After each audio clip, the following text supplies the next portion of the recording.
चलो। नमस्कार, मैं अतुल आदित्य। आप देख रहे हैं खुलासा 24 लाइव और मगदी बेला। मैं नालंदा लोकसभा सीट के रविदास चौक के पास हूँ। यहाँ पे चंडी में लोग यहाँ पे आज अपने प्रत्याशी जो बसपा के प्रत्याशी हैं प्रमोद निराला, उनका इंतजार कर रहे हैं। यहाँ पे बहुत सारे लोग जो हैं उनका मत मैं जानने की कोशिश करूँगा कि वो किस तरफ हैं, उनका रुझान क्या है, इस लोकसभा में उनका मुख्य मुद्दा क्या होगा, वोट किस आधार पर डालना चाहते हैं और उनकी मुख्य मांगे क्या होगी। आइए कुछ लोगों से बात करते हैं। क्या नाम हुआ सर आपका? मेरा नाम कंचन रवि है। कंचन, नालंदा जिला के बहुजन समाज पार्टी के बड़ी पदाधिकारी। बड़ी पदाधिकारी। तो बहुजन समाज पार्टी का नालंदा में क्या स्थिति आपको दिख रही है? बहुजन समाज पार्टी का नालंदा में स्थिति अच्छा है। ये चुनाव जीतने के कगार पर है। चुनाव जीतने के कगार पर है। मोदी जी तो कह रहे हैं कि हमारे आगे कोई नहीं, आप कह रहे हैं।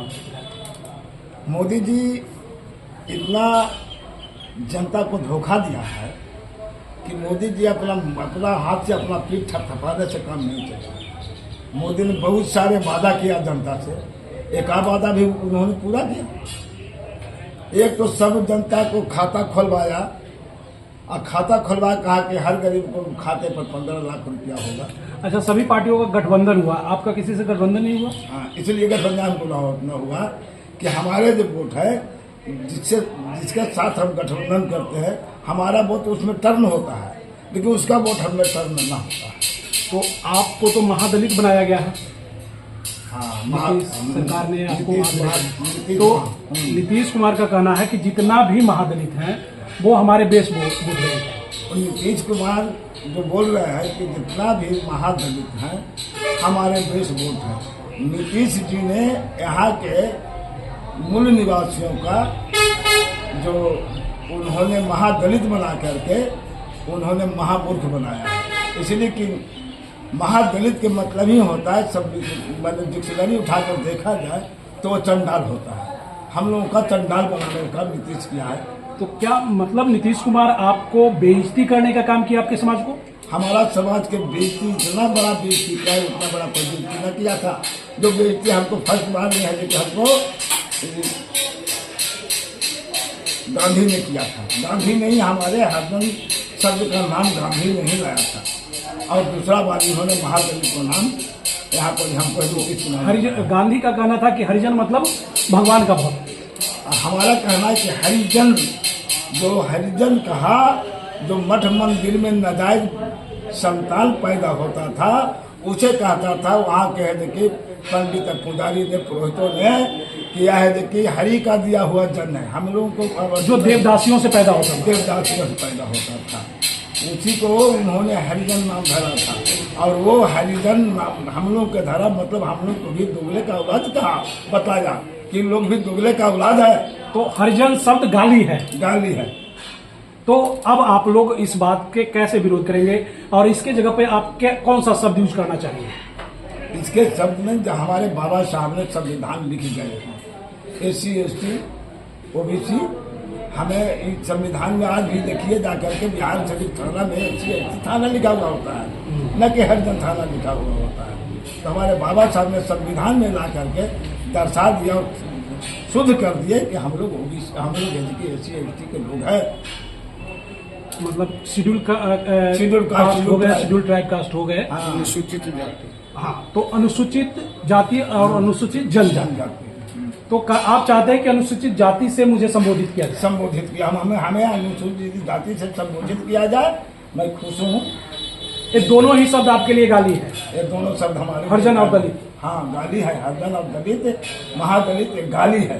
तो इसका विरोध या इसका बदला आप नीतीश कुमार से कैसे लेंगे? हाँ, इसका विरोध, इसका बदला हमने अपने वोटों के जरिए लेंगे, क्योंकि हमारा जो मिशन है वो अम्बेडकर साहब का मिशन है। जो हमारा लड़ाई जो लड़ रहा है, हमारा मैनिफेस्टो है, वो भारत का संविधान है। लेकिन जब आपका कोई गठबंधन नहीं हुआ है तो बाकी पार्टियों ने भी तो यही कहा है कि मैं संविधान बचाने के लिए लगा हूँ, तो आप अकेले कैसे संविधान बचाएंगे? हाँ, सबसे पहले जान लीजिए कि यहाँ जितने भी पार्टी के लोग हैं, जितने भी लोग हैं यहाँ पर, ये हमारे बाबा साहब के कल तक गाली देने का काम किया है। और आज है कि उनकी माल्यार्पण कर रहा है, इसलिए कि लोग वह दलित वोटों को माने लोग ही बनना चाहते हैं, दलित वोटों को बटोरना चाहते हैं। लेकिन आज के दलित वह न रह गया है कि उनकी वोट देने जा रहा है।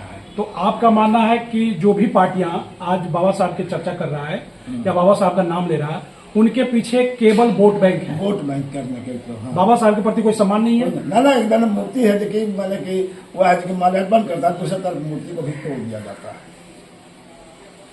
तो आपके जो कैंडिडेट हैं वो कितने संविधान में विश्वास करते हैं? हमारे जो कैंडिडेट है पूर्ण संविधान पर ही चल रहा है, संविधान पर ही विश्वास है। क्योंकि हम लोगों को जो बहुजन समाज पार्टी है, यह पार्टी नहीं, हमारे बाबा साहब का मिशन है। बाबा साहब हाँ, मिशन है।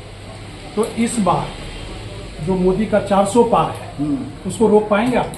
मोदी के जो दे रहे हैं नारा कि इस बार 400 पार, इस बार वो है जो कि यहाँ से फुरू हो जाएंगे, रफूतम हो जाएंगे, मतलब बेड़ा पार। हाँ बेड़ा पार हो जाएंगे। और जो इंडिया गठबंधन है, हाँ। तो अगर आप जीतते हैं चुनाव, हाँ, आपकी पार्टी जीतती है, तो वो किस तरफ होगा, एनडीए या इंडिया गठबंधन? सबसे पहले जान लीजिए, हम जब जीतेंगे हम किसी के पक्ष में खड़ा ना होंगे, वो मेरे पक्ष में खड़ा होकर के हमें समर्थन करेगा, हम सरकार में जाएंगे। आपको इतना विश्वास है कि पूर्ण बहुमत आप पाएंगे? हाँ, हम पूर्ण बहुमत पाएंगे, हम सरकार में जाएंगे। पूरे देश में लड़ रहे हैं आप चुनाव? हाँ, पूरा देश में लड़ना है, हर राज्य में हमारे चल रहे चुनाव, हर जगह हमारे चुनाव चल रहे, हर क्षेत्र में चुनाव में रहा है। वहाँ पर ऐसा बात नहीं है कि हमारे यहाँ जो कोई सीट खाली है। देखिए, बहुत बड़ी बातें कह रहे हैं। इनका कहना है कि संविधान बचाने के लिए मुझे ही आगे आना होगा, और बाबा साहब के प्रति जितनी भी पार्टियां हैं वो केवल वोट बैंक की राजनीति कर रहा है। बाबा साहब के प्रति उनका कोई सच्चा लगाव नहीं है। अगर किसी को है तो ये अपने आप को अनुसूचित जाति कहलाना चाहते हैं, और दलित और महादलित जो शब्द है और हरिजन जो शब्द है, उन्हें इनका कहना है कि एक तरह से गाली है, और हमारे लिए यह उचित शब्द नहीं है। और भी कुछ लोग हैं, उनसे बात करते हैं। कैसा हालचाल है आप लोगों का यहाँ? हम लोग का यहाँ पर ठीक है हालचाल, सब एकजुट हो हैं। और बाकी ये जो प्रलोभन है, हम लोग प्रलोभन पर नहीं जाते हैं, और थोड़ा सा उन लोग अभी प्रलोभन में दे रहे हैं, लेकिन हम लोग उसको नकार रहे हैं। हम लोग को कभी हरिजन कहता है, कभी महादलित कहता है, वो किसी न किसी शब्द में गाली देता है। तो गाली देता है, तो अब जो आप लोगों का रणनीति है, क्या आप वोट के जरिए उसका जवाब देंगे? हाँ, देंगे। हाँ, देंगे। हमारा जितना भी प्रत्याशी हैं अभी सबसे आगे चल रहे हैं।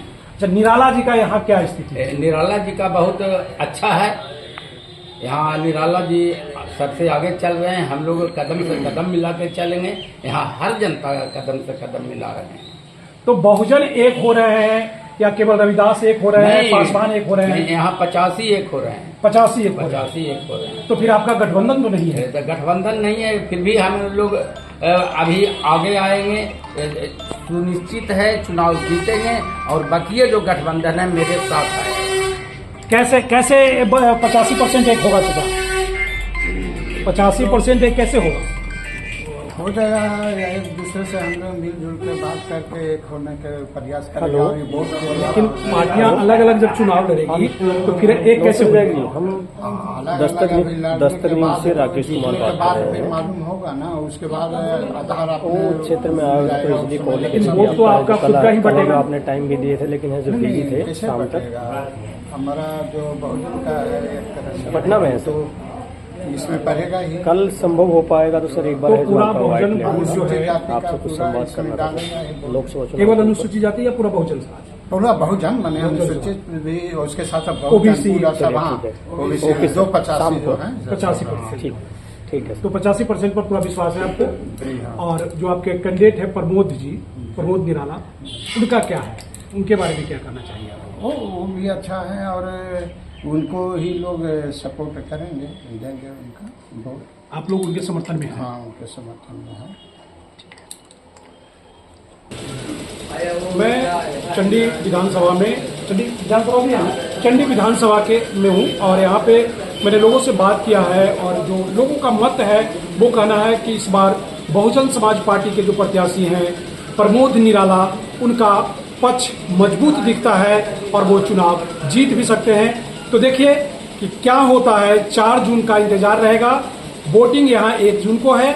1 जून के वोटिंग में ही पता चलेगा कि किसके पक्ष में कितना जनता है और कौन चुनाव जीत रहा है।